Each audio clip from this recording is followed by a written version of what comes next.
செவ்வாய் எங்க இருந்தாலும் அசுப கிரகத்தோடு சேர்ந்தால் மட்டும்தான் தொந்தரவு கொடுக்கும். ஆனால் நீங்க வந்து செவ்வாய் தோஷம் சர்வ தோஷம் அவங்க சொல்றாங்கன்னு பயப்படாதீங்க. விதின்னு ஒன்று இருந்தா விதி விலக்குன்னு ஒன்று இருக்கு. பரிகாரம் நாம ஒன்று சொல்லுவோம். இது நம்ம இந்த வகரகிர வசியம் ராஜ்யம் ஒரு பரிகாரம் சொல்லுவோம். பரிகாரம் என்ன செய்யும் பாத்தீங்கன்னா ஒரு சம்பவத்தை நடக்காம மாத்திடாது. அதை ஏற்றுக்கொண்டு அதுல அனுசரிச்சு போகக்கூடிய பக்குவத்தை தான் இந்த இறை வழிபாட்டு பரிகாரம் சொல்லுது செய்யும். ஓகே, உறுதியா மாற்றலாம் செய்யாது. இப்ப சர்வதோஷம் இல்லையா நான் கோயிலுக்கு போயிட்டு வரேன் எனக்கு மாறிடுமா அப்படின்னு சொல்லி அப்படிலாம் கிடையாது. அது ஒன்றும் பண்ணாது. உயிரிழக்கையோ கண்டத்தையோ சர்வதோஷமோ எதுவுமே பண்ணாது. இன்னொன்னு கூடுதலா பர்ஃபெக்டா இருப்பாங்க. 100க்கு 100 அப்படின்றத நடத்துவாங்க. இல்ல செவ்வாய்கள் தான் என்ன பண்ணுவாங்க ரொம்ப பர்ஃபெக்டா இருப்பாங்க. அவங்க வீட்டுக்குள்ளாரே அவங்க பர்ஃபெக்டே அவங்க கொஞ்சம் அகைன்ஸ்டா இருக்கும். ரிமோட் ஒரு இடத்துல வச்ச மாதிரி இருக்கணும். அவங்க என்னன்னா அனுசரிப்பு இதுல இந்த செவ்வாய் கிரகச்சேர்க்கை இருந்து வீட்டுல ஒரு ஊனமானவங்களோ அவங்களுக்கு கொஞ்சம் காம்ப்ளிகேட்டடா கணவன் மனைவி இருந்தாங்கன்னா அதை ஏற்றுவாங்க. இப்ப செவ்வாய் தான் சொல்லிருக்கல சந்திரன் கிரகம் இல்ல 7ஆம் இடத்துல சந்திரனோ வெறும் தஞ்ச செவ்வாயோ கடுமையான திருமணத்தை பிரச்சனை கொடுக்கும். பிற்காலத்துல 7ஆம் இடத்துல இருக்கிற சந்திரன் தான் பேரு.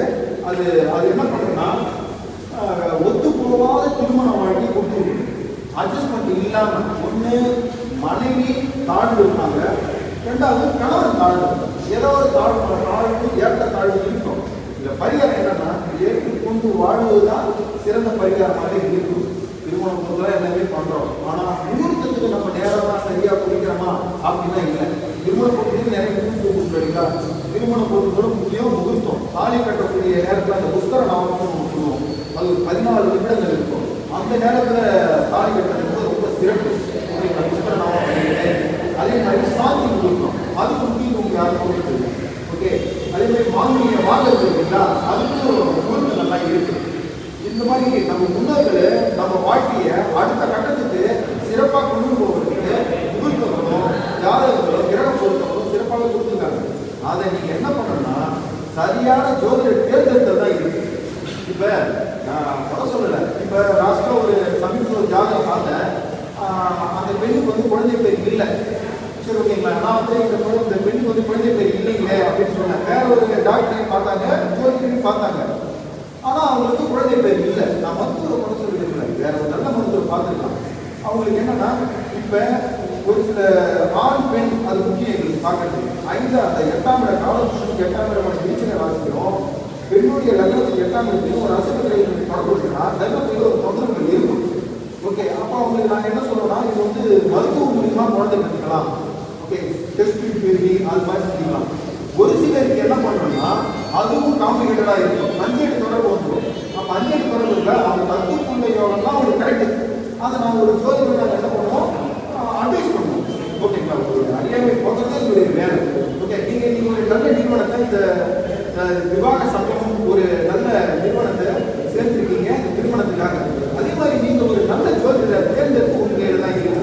ஏன்னா உங்களுக்கு பொண்ணுடைய லைஃப் முக்கியம், உங்க பிள்ளைங்களுடைய லைஃப் முக்கியம், குழந்தைகளுடைய அதால அந்த குழந்தைகளுடைய வளர்ச்சி முக்கியம். திருமணத்துல இன்னொன்று ரொம்ப முக்கியம்னா விதி முக்கியம். விதியை பார்த்து விதியை மாத்து அப்படின்னு ஒரு ஜோதிட பழக்கம் ஒன்று இருக்கு. அப்ப என்ன பண்ணுவோம் முகூர்த்தம் குறிக்கும் போது அந்த விதியை முக்கியமான கருத்தை வச்சு அதை பார்க்கணும். இதெல்லாம் பார்த்து பண்ணும்பொழுது நல்ல ஒரு திருமண வாழ்க்கை 2 பேருக்கு நல்லாவே இருக்கும். தோஷம் இல்லாம இன்றைய காலகட்டத்தில் யாருமே இல்லைங்க. அது விதினா ஒரு விதி விலக்கு இருக்கு. நீங்க பயிர் நாங்கள் ஜோதிடர்களாக நாங்கள் யாருக்கு இருந்து சொல்லலை. ஜோதிடம் அது ஒரு விதி விலக்கின் அடிப்படையில் ராகு இருந்ததுன்னா 111 கட்டுப்படுத்தும் விதிகள்லாம் நிறைய இருக்கு. அப்படின்னா தோஷம் செய்ய ஒன்றும் நினைக்கிறாங்க, இன்னும் செய்ய பெருசாக பண்ணாங்க. இப்ப மாமனார் காலம் மாமியார் காலம் ஒரு நட்சத்திரம் இருக்கு. ஆயிரம் மக நட்சத்திரம் மக நட்சத்திரம் 1ஆம் பாதம் மாமனாருக்கு ஆகாது. மக நட்சத்திரம் 4ஆம் பாதம் மாமனாருக்கு ஆகாது. கொஞ்சம் எல்லாம் சொல்லிட்டு வரேன், இது விதியும் சொல்ற மாதிரி. அதே மாதிரி விசாக நட்சத்திரம் 4ஆம் பாதம் மாமியாருக்கு ஆகாது. இப்ப குடும்பத்துக்கு ஆகாது. ஓகேங்களா, ஆயிரம் நட்சத்திரம் மாமியாருக்கு ஆகாது. அதே மாதிரி கேட்டை நட்சத்திரம் மூத்த குடும்பத்துக்கு ஆகாது. இதெல்லாம் 1ஆம் பாதம். ஓகே, ஆனா இது விதி விலக்கு என்னன்னு பார்த்தீங்கன்னா அந்த சந்திரனை சுக்கரனும்